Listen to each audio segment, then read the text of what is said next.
Ethan ने कभी तसव्वुर नहीं किया था कि इख्तिताम इतना खामोश भी हो सकता है। वो हमेशा समझता था कि रिश्तों का खात्मा तूफान की तरह आता है, शोर मचाता हुआ, तबाहकुन और ऐसा जिसे नज़रअंदाज करना नामुमकिन हो।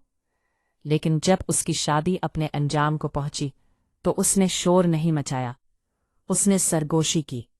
वो उनके घर में बेजवाब सवालों, छोड़ जाने वाले इशाइयों और उन लंबी खामोशियों के जरिए दाखिल हुआ जिन्होंने गुफ्तगू की जगह ले ली थी। एथन सोफे के किनारे पर बैठा था, हाथ में रिमोट थे और टीवी बगैर आवाज थे। कमरे में दूसरे तरफ 100 ग्राम पर ही चल रहा था।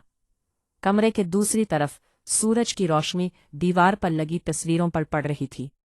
छुट्टियां, सालगिरह और जिंदगी के आम दिन जो वक्त में कैद हो चुके थे। हर तस्वीर में क्लेयर मौजूद थी, मुस्कुराती हुई, पुरामीद और एथन के साथ ऐसे खड़ी जैसे हमेशा साथ रहने पर यकीन रखती हो। एथन बावर्ची खाने में अपने आखिरी सामान को गंजे में है। क्लेयर बावर्ची खाने में अपने आखिरी सामान को गत्ते के डब्बे में रख रही थी। टेप फाड़ने की आवाज पूरे घर में ऐसे गूंज रही थी जैसे किसी जुमले के इख्तिताम पर लगने वाला नुक्ता। एथन अपनी जगह से ना हिला। उसने खुद को समझाया कि वो उसे जगह दे रहा है, मगर हकीकत इससे ज्यादा तल्ख थी। वो नहीं जानता था कि जो कुछ हो रहा है उसे कैसे रोके, और उसका एक हिस्सा तो ये कोशिश भी नहीं करना चाहता था। वो हमेशा ऐसे नहीं थे। कई साल पहले जब वो पहली बार मिले थे, एथन क्लेयर की मुस्तकिल मिजाजी का मौतेफ था। वो दुनिया को एक पुरसकून अंदाज में देखती थी, जैसे उसे यकीन हो कि चीजें बदली नहीं बल्कि संवारी जा सकती हैं। वो एक स्कूल काउंसलर थी, रोजाना लोगों की बातें सुनती, उनकी रहनुमाई करती और हौसला देती। दूसरी तरफ एथन एक लॉजिस्टिक्स कंपनी में ऑपरेशंस मैनेजर था, जहां उसकी जिंदगी डेडलाइंस और कारकर्दगी के एदाद-ओ-शुमार के गिर्द घूमती थी। क्लेयर ने उसे नर्म मिजाज बनाया था। उसने उसे सिखाया था कि हर मसले को फौरन हल करना जरूरी नहीं होता। शुरू में एथन उसकी बात सुनता था, फिर जिंदगी ज्यादा मसरूफ हो गई।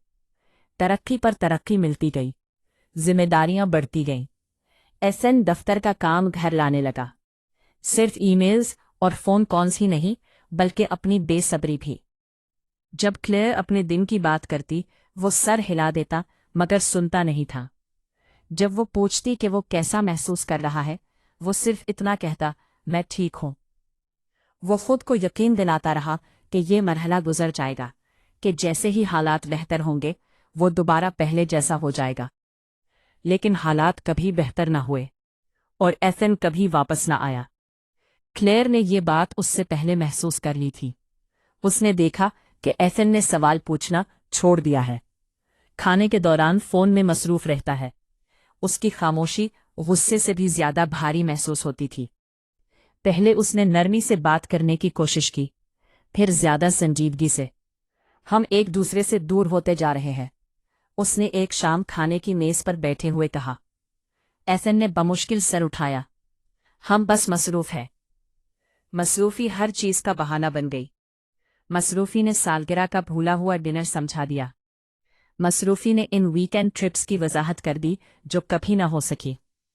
मसरूफी ने यह भी जायज बना दिया कि एथन क्लेयर की जद्दोजहद देखता रहा और कुछ न करता रहा। इसी लम्हे क्लेयर ने 2 लोगों के लिए बनाए गए घर में खुद को तन्हा महसूस करना शुरू कर दिया। महीने गुजरते गए, फासला मजबूत होता गया। क्लेयर ने मुशावरत, काउंसलिंग की तजावीज़ दी। एथन ने कहा बाद में। उसने तब्दीली मांगी। एथन ने वादे तो किए मगर आदतें ना बदली, और आहिस्ता आहिस्ता उसने मांगना ही छोड़ दिया। जब क्लेयर ने आखिरकार कहा कि वो जा रही है तो एथन ने एक अजीब एहसास महसूस किया। हैरत नहीं, गुस्सा नहीं, बल्कि सुकून। सुकून के कशीदगी खत्म हो जाएगी, सुकून के इन कहे मुतालबात खत्म हो जाएंगे, सुकून के उसे अपनी नाकामियों का सामना नहीं करना पड़ेगा। और यही सुकून उसे सबसे ज्यादा खौफनाक लगा। मैं ये सब तुम्हें सजा देने के लिए नहीं कर रही, क्लेयर ने कांपते हुए हाथों के साथ पुरसुकून आवाज में कहा, मैं ये इसलिए कर रही हूं क्योंकि मैं अब खुद को पहचान नहीं पाती। एथन कुछ मानी खेज कहना चाहता था, वो मुआफ़ी मांगना चाहता था, वजाहत करना चाहता था, वक्त को वापस मोड़ना चाहता था, लेकिन उसने कुछ न कहा। वो सिर्फ उसे सामान पैक करते हुए देखता रहा। वो इनकी जिंदगी को टूटते हुए देखता रहा। वो इनके रिश्ते के खात्मे को ऐसे देखता रहा जैसे वो एक तमाशाई हो, सबब नहीं। आखिरी डब्बा बंद हुआ। क्लियर दरवाजे पर खड़ी हुई, हाथ में चाबियां थीं। उसने आखिरी बार एथन की तरफ देखा, गुस्से से नहीं बल्कि कबूलियत के साथ। वो नज़र एथन का पीछा करती रही, बहुत देर तक, दरवाज़ा बंद होने के बाद भी। क्लेयर के जाने के बाद घर खाली महसूस होने लगा। आवाज़ें मुख्तलिफ अंदाज में गूंजती थी, हत्ता कि रोशनी भी मध्यम लगती थी। पहली बार एथन अपने आप को काम में नहीं छुपा सका। अब नज़रअंदाज करने के लिए कुछ बाकी नहीं बचा था। दिन हफ्तों में बदल गए। खामोशी नाकाबिले बर्दाश्त हो गई। एथन ने वो छोटी छोटी चीज़ें महसूस करना शुरू की जो क्लेयर संभालती थीं और जिनके लिए उसने कभी शुक्रिया अदा नहीं किया था। एक दिन उसे तराजों में क्लेयर के लिखे हुए पुराने नोट मिले। हौसला अफजाई के अल्फाज, याद दहानियाँ, मोहब्बत के पैगामात जो स्याही में महफूज रह गए थे। एक शाम अपने ख्यालात के बोझ से बचने में नाकाम होकर एथन ने एक नोटबुक खोली और लिखना शुरू कर दिया। ईमेल्स नहीं, रिपोर्ट्स नहीं, बल्कि वो अल्फाज जिनसे वो बरसों भागता रहा था। उसमें उस शख्स के बारे में लिखा जो वो खुद को समझता था, और उस शख्स के बारे में भी जो वो बन चुका था। उसने खौफ के बारे में लिखा, नाकाफी होने का खौफ, कमज़ोर नज़र आने का खौफ, और इतना सुस्त हो जाने का खौफ क्या अपने जज्बात महसूस कर सके। उसे एहसास हुआ कि सिर्फ देखते रहना हमेशा आसान था, शामिल होना मुश्किल था। मुशाहिदा करने में कोई खतरा नहीं था, मोहब्बत करने में था। दूसरी तरफ क्लेयर शहर के दूसरे हिस्से में एक छोटे से अपार्टमेंट में मुंतकिल हो चुकी थी। वो शानदार नहीं था, मगर उसका अपना था। काफी अरसे बाद वो सुबह इस एहसास के बगैर जागती थी कि उसके सीने पर मायूसी रखी हुई है। उसने अपने काम पर तवज्जो दी, दूसरों को शिफा देने में खुद को मसरूफ रखा, जबकि खुद भी आहिस्ता आहिस्ता संभलना सीखती रही। उसे एथन से नफरत नहीं थी, ये बात उसे खुद भी हैरान करती थी। उसने सिर्फ ये कबूल कर लिया था कि किसी से मोहब्बत करना उसके साथ रहने की वजह नहीं बन सकता, अगर वो खुद को बेहतर बनाने से इनकार करे। कई महीनों बाद एथन ने उसे एक पैगाम भेजा। कोई बहाना नहीं, कोई दरखास्त नहीं, सिर्फ जिम्मेदारी का एहतराफ। अब मैं समझ गया हो, मैं तुमसे कुछ तवक्को नहीं रखता।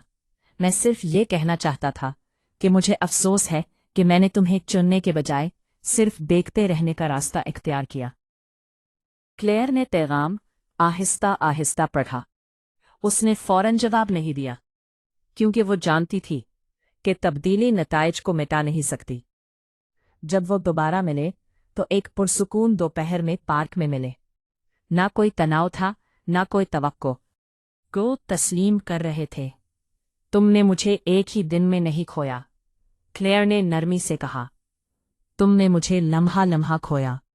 एथन ने सर हिलाया। मैं समझता था कि खामोश रहना ज्यादा महफूज है। और अब? क्लेयर ने पूछा। अब मैं जानता हूं कि मोहब्बत हरकत मांगती है। उस दिन वो दोबारा एक ना हुए, बल्कि समझदारी के साथ अलग हुए। कुछ इख्तिताम वापस पलटने के लिए नहीं होते, वो सिखाने के लिए होते हैं। एथन ने माजी को दोबारा तामीर नहीं किया, मगर खुद को जरूर दोबारा बनाया। आहिस्ता आहिस्ता, जानबूझकर, उसने सुनना सीखा, मौजूद रहना सीखा, खामोशी को नुकसान बनने से पहले अमल करना सीखा। उसने जिंदगी को सिर्फ होते हुए देखना छोड़ दिया और उसमें हिस्सा लेना शुरू कर दिया। और क्लेयर? उसने तलखी नहीं, बल्कि हिकमत अपने साथ रखी। उसने सीखा कि खुद को मुंतखब करना खुद गर्जी नहीं, जरूरत है। इनके रिश्ते का खात्मा नाकामी नहीं था, ये एक सबक था। एक ऐसा सबक जो खामोशी से लिखा गया, देर से समझा गया, मगर इतना तवाना था کہ آنے والی زندگی بدل سکے۔ کبھی کبھی سب سے بڑا پچھتاوا محبت کھو دینا نہیں ہوتا، بلکہ یہ احساس ہوتا ہے کہ جب تم اسے روک سکتے تھے تب تم صرف اسے جاتے ہوئے دیکھتے رہے۔